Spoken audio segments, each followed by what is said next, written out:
ग्रामीण विकास मंत्री हूं, प्रधानमंत्री जी का संकल्प है कोई गरीब कच्चे घर में नहीं रहेगा। और इसलिए हमने तय किया है कि फिर से एक बार सर्वे हो जाए। त्रिपुरा ने पहले सर्वे कर लिया है, सर्वे करके फिजिकल वेरिफिकेशन भी आपने कर लिया है। सर्वे में 2,56,142 मकान सर्वे में आए थे और फिजिकल वेरिफिकेशन करके भी जो मेरी जानकारी 2 लाख के आसपास मकान ऐसे हैं जिनको पात्रता आती है। तो सुनो त्रिपुरा के मेरे वो बहनों और भाइयों जो अभी कच्चे घर में रहते हैं, तुम कच्चे घर में नहीं रहोगे, तुम्हें भी पक्का मकान बनाने का पैसा दिया जाएगा। प्रधानमंत्री आवास योजना के अंतर्गत एक बार कच्चे घर में रहने वाले भाई बहनों को अभी अभिनंदन करो, ये उनकी जिंदगी बदलने का प्रयास है। क्यों कोई टूटे घर में रहे, उसके भी सपने हैं, उसके भी बच्चे हैं, गर्मी सर्दी बरसात परेशान होना पड़ता है। अब उसका मकान भी पक्का बनेगा। फेजेज में ये मकान त्रिपुरा को देने का काम प्रारंभ किया जाएगा।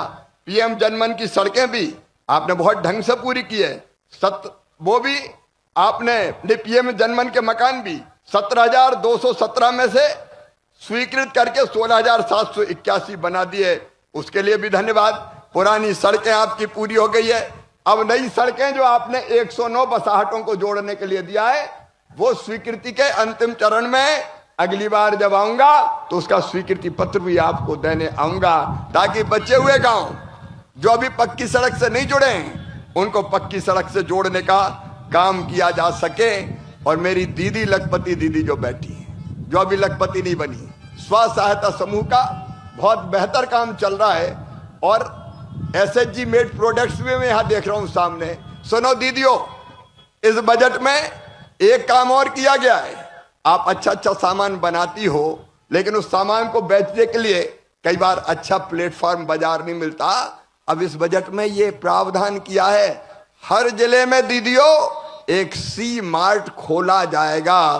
केंद्र सरकार एक सी मार्ट खोलने के लिए 7 लाख रुपए से ज्यादा देगी, ताकि उनको अपने जिले में इस सामान बेचने का मौका मिल जाए।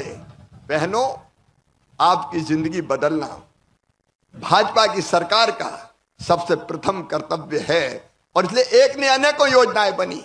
मैं उनके बारे में विस्तार से नहीं जा रहा, लेकिन लखपति दीदी योजना के माध्यम से हर दीदी की आमदनी बढ़े और वो गरीब ना रहे, ये हमारा लक्ष्य है।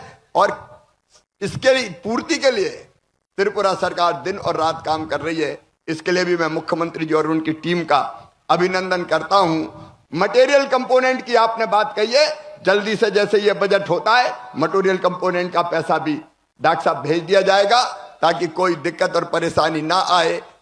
कृषि के लिए, क्योंकि मैं मुख्यमंत्री जी से बात कर रहा था, विप्लव जी से भी पहले बात होती थी, खेती के बिना हमारा काम नहीं चलता। और यहाँ के तो फलों का तो बात ही क्या है, यहाँ का अनानास तो ऐसा है कि खाओ तो ऐसा लगता है कि एक ही आदमी पूरा अनानास खा जाए।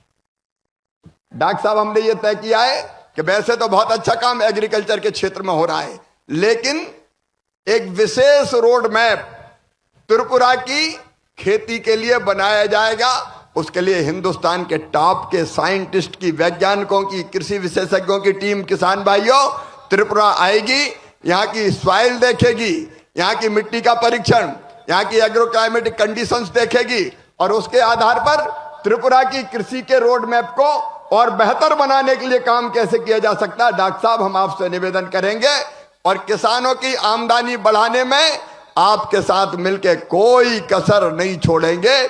अभी आज मैं आया हूं तो RKVY योजना के अंतर्गत अतिरिक्त रूप से 60 करोड़ रुपया और हम स्वीकृत कर रहे हैं त्रिपुरा के लिए, ताकि यहाँ की खेती और यहाँ के फसलों के लिए वो काम आ सके। दलहन मिशन के अंतर्गत भी 4 करोड़ रुपए की राशि त्रिपुरा के लिए विशेष रूप से स्वीकृत की है। तो खेती और ग्रामीण विकास में कोई कसर नहीं छोड़ी जाएगी।